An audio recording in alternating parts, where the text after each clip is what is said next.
안녕하십니까. 반갑습니다. 북한 개방방송의 오픈어 선교사입니다. 남북 통일보다는 먼저 북한이 개방이 되어야 합니다. 북한 개방 없는 통일은 남북 모두에게 큰 재앙이 됩니다. 북한이 개방되어야 남북 모두가 잘 살 수 있게 된다고 믿는 사람입니다. 북한이 개방되는 것을 하루속히 보고 싶습니다. 미국의 새로운 대통령 바이든이 취임하였습니다. 미국의 부정선거에 대하여 그렇게 많이 이야기하였는데 부정선거는 없었다는 것인지 있었다는 것인지를 모르겠습니다. 트럼프가 부정선거는 있었지만 선거로 인하여 혼란을 막기 위하여 조용히 내려왔는지는 모르겠습니다. 미국에 부정선거가 있었는데도 그것을 덮었다면 향후에 세계 모든 나라는 부정선거로 말미암아 엄청난 고통을 당하고 말 것입니다. 이것을 트럼프가 평화를 위하여 덮었다고 한다 그러면 세계 역사 안에서 트럼프는 심판을 받아야 합니다.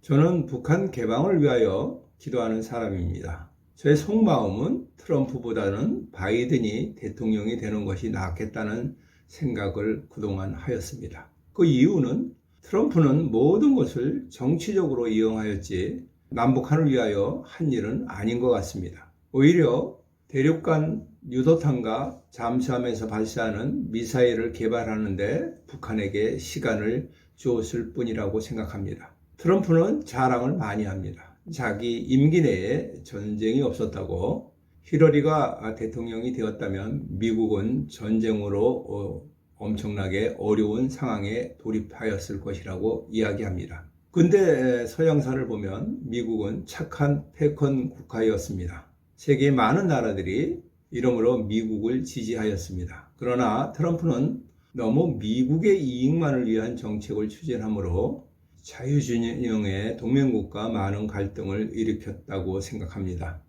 특히 패권 국가가 되려는 중국과 많은 갈등을 일으켰습니다. 북한의 김정은이와 다른 역대 미국 대통령과 달리 3번이나 트럼프는 만났습니다. 그러나 성과는 아무것도 없습니다. 오히려 북한에게 시간을 주어 이제는 북한을 95%의 핵 보유국으로 만들었습니다. 이제 북한은 시간을 벌었고 그로 인하여 미국 본토까지 공격할 수 있는 미사일이나 잠수함을 개발하려고 합니다. 이렇게 함으로 미국과 협상해서 유리한 위치를 확보하려고 할 것입니다. 미국의 바이든과 그의 참모들은 계속적으로 북한에 대하여는 제재와 압박을 통하여 그들이 협상 자리로 나오게 하려고 할 것 같습니다. 그러면 북한이 핵을 포기할 것이라는 환상을 가지고 있는 것이 아닌지 모르겠습니다. 미국은 북한이 절대로 핵을 포기하지 않을 것이라는 것을 가정하고 북한을 다뤄야 합니다. 하지만 바이든 정부는 이런 것을 인정하지 않으려고 할 것 같습니다. 현재 북한에 대한 압박은 아직은 김정은이가 항복하는 단계까지는 되지 않은 것 같습니다.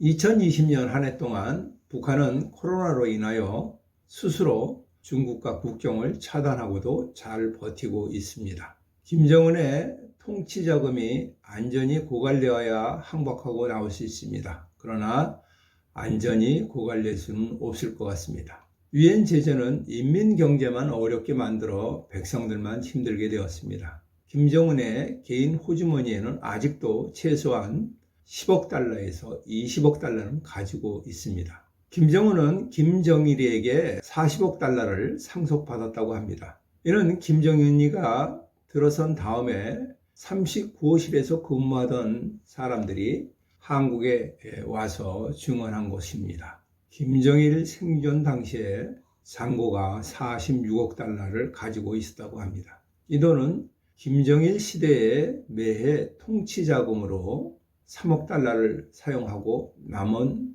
재산들입니다. 김정은은 통치 자금으로 매해 6억 달러를 사용하고 있다고 합니다. 유엔 제재로 외화 수입이 2018년 이후에 전년 대비 98%가 없어졌다고 합니다. 그러면 아무것도 없는 것입니다. 강도 높은 유엔 제재를 하는 이제 3년 동안 18억 달러, 많게는 한 30억 달러를 지출하였다고 생각합니다. 그러나 지금 김정은이는 아직도 몇 년은 버틸 수 있는 여유 자금이 있는 것입니다.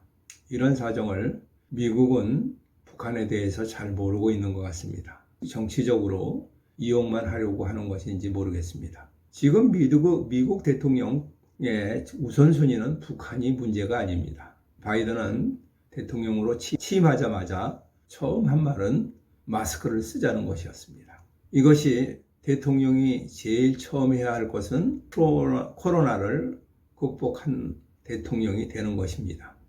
두 번째 바이든 정부는 트럼프가 한 외교 정책을 철저히 지우는 작업을 할 것 같습니다. 제일 먼저 중국에 대하여 유화적인 방법을 사용하여 북한 문제는 중국에 의존하도록 할 것 같습니다. 북한은 중국이 압박하면 제일 견디기 힘들어하고 거짓말이라도 항복하고 테이블로 나오는 신용은 할 것 같습니다. 북한이 한국 정부에 대하여 적대적으로 나오는 것은 왜 미국 눈치만 보고 약속한 것을 전혀 시행하지 않는다는 것입니다. 무엇을 약속했는지 모르지만 하노이 회담 결별 이후에 미국에 대한 불만을 지금 한국에 대하여 다 쏟아놓고 있습니다. 김여정의 말을 보면 한국이 배신하였다는 것입니다. 2021년 보궐선거나 대선 시기를 앞둔 상태에서 아마도 북한은 도발을 하지 않을 것이라고 예상이 됩니다. 그러나 미국과 중국이 손을 잡고 북한에 제재를 가한다고 한다면 북한의 도발 수위는 점점 높아지고 한국 정부는 계속 인내로 참다 보면 결국은 멸망에 빠질 수밖에 없을 것 같습니다. 북한에 대한 정책이 여권 안에서 불만의 소리가 일치 없는 것이 보면 종북주의자들의 역할이 참으로 막대한 것이 틀림없다고 생각합니다. 우리 정부가 북한에 대한 확고한 대처가 없이 끌려간다 그러면 멸망으로 가는 것입니다.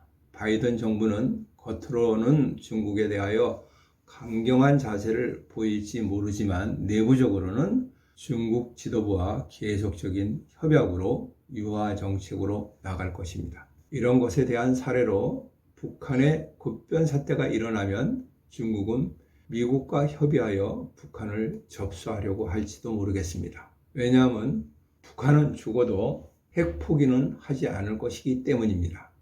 2021년에는 코로나19가 선진국에서 종결된다고 하여도 제3국은 백신 공급이 늦어져 2022년까지는 계속될 것 같습니다. 북한도 2021년 안에는 스스로 닫은 국경을 열지 않을 것이라고 생각합니다. 그리고 2022년에 어쩔 수 없이 연다고 하여도 이번에는 중국에서 닫을 가능성이 높습니다. 2021년 미국과 중국이 어떤 관계가 되느냐에 따라 북한이 거짓으로라도 항복을 하고 나오느냐 계속 버티기로 가느냐에 따라 달라질 수 있습니다. 북한은 역대 미국 새 정부가 들었으면 꼭 도발을 하여 자신의 존재감을 드러내고 하였습니다.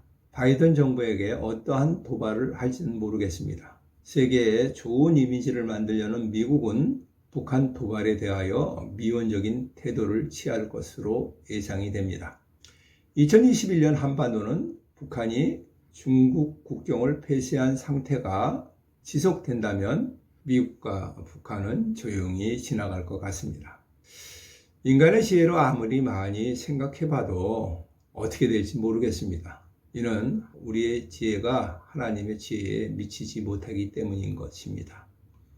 마태복음 7장 9절에서 10절을 말씀드리겠습니다. 너희 중에 아들이 떡을 달라고 하면 돌을 주며 생선을 달라고 하면 뱀을 줄 사람이 있겠느냐? 너희가 악한 자라도 좋은 것으로 자식에게 줄 알거든. 하물며 하늘에 계신 너희 아버지께서 구하는 자에게 좋은 것으로 주시지 아니하겠느냐? 우리가 북한 개방을 위하여 계속 기도하면 떡을 달라고 하는데 하나님은 우리에게 돌을 주실 분은 아닙니다.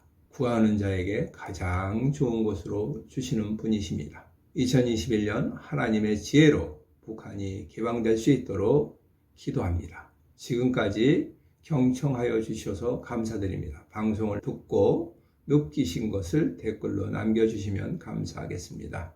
처음 보시는 분은 계속 구독 버튼을 눌러주시면 이어서 보실 수가 있습니다. 저는 북한이 개방될 때까지 계속 유튜브 방송을 진행하도록 하겠습니다. 다음에 다시 만날 때까지 안녕히 계십시오. 감사합니다. 안녕히 계십시오.